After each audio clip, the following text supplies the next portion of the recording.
Hey everybody, welcome back to my channel. So I have the greatest series for you. Earlier I did a haul video where I showed you that I had ordered this Wizard World by Colorplay variety paper pack, and as a result what I thought I would do is make a series making wizard journals and then incorporating this paper to make a Harry Potter inspired journal. So I've gone ahead and done that.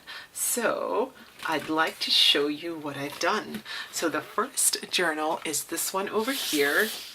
This is using the Gryffindor colors. I used these colors to inspire me in making the Gryffindor wizard journal, and this is what it looks like. So this is the front and this is the back.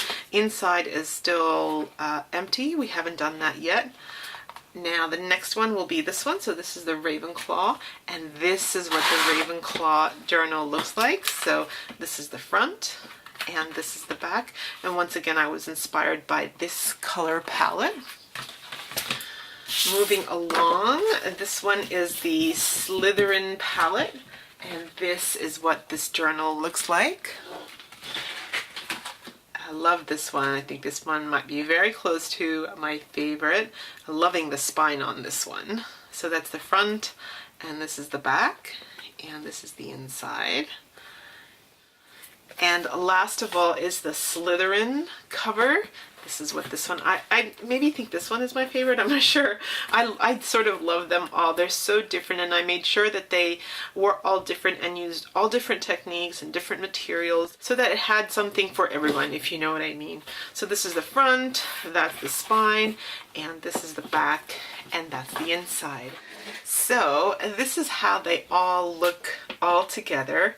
And I have got a tutorial for you on how to make each and every one of these. So what we'll do is we'll make the covers first, and then we'll go ahead and make the inserts using the Wizard World paper collection. So if you want to know how I made these, that's coming up next. Like I mentioned earlier, I'm going to be using the Eileen Hull journal die to create these wizard journals. So let's get started. I started off by cutting a whole heap of cardboard using this die. The cardboard I use are either mat board or cereal boxes, which I have previously gessoed. So for example here, this is this is a pizza box where I get my supplies online from. They come in a pizza box, so they're not greasy or anything like that. And so I've just gessoed that.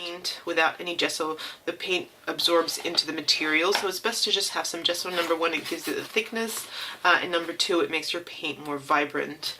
So I've gessoed a few here. So here's another one. This is just a Frosties, and so I've gessoed one side. Haven't done the other side yet. And here's another cereal box that I've done. What I did find out though was it is better to go ahead and score first. Score your, so here I'll show you here where you can see it. Score it before you go ahead and put it together, and then from there go ahead and paint it.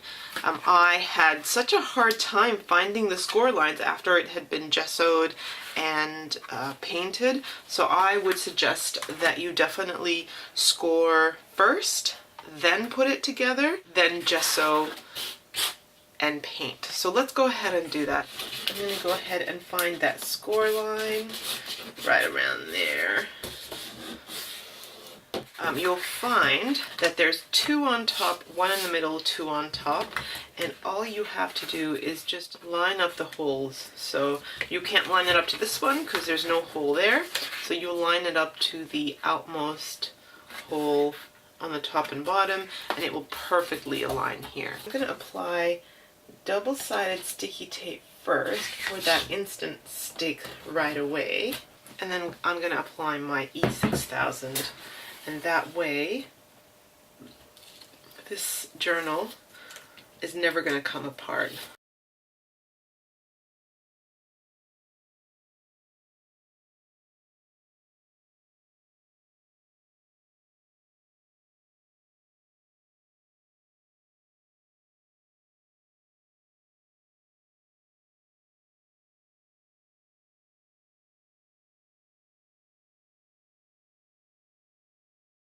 And I would just leave that to dry flat like this for overnight.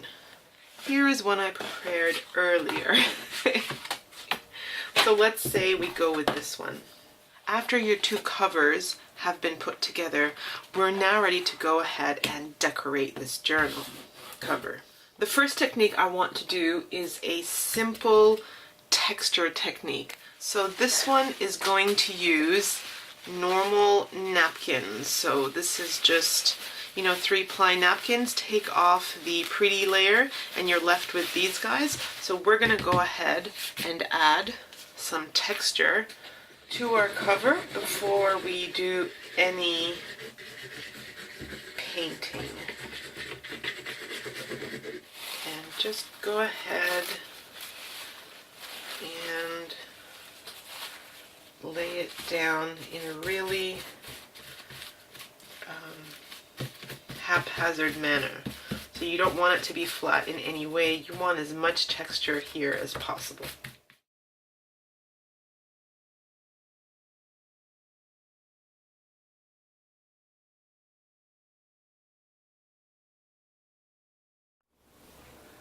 So let's get on to our Slytherin journal. Slytherin also has 5 colors. If you look at the house flag here, cardstock by Colorplay, you've got a mid-green and a deep green, you've got a gray and a deep gray, and you've got a black. So I have my 2 greens here, my 2 grays here, and my black. So this is the cover that I put tissue paper on, and it is nice and dry and quite hard actually, but the inside is not. Here we go.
After I've done my combination of greens on the front and on the inside is obviously not going to be as textured, but I do like that mottled green look here, so that's fine with me.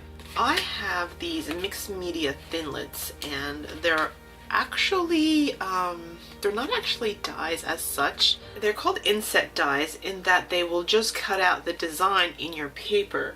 So what I have done, and I'm using this one here, I used foam, and the reason why I used foam is because I want that slight raise, that 3D-ness, and what I hope to do is just add a little bit of contrasting color, and I'm just taking out all the extra bits here. I basically want that like that, and another one here. So I'm going to glue those on.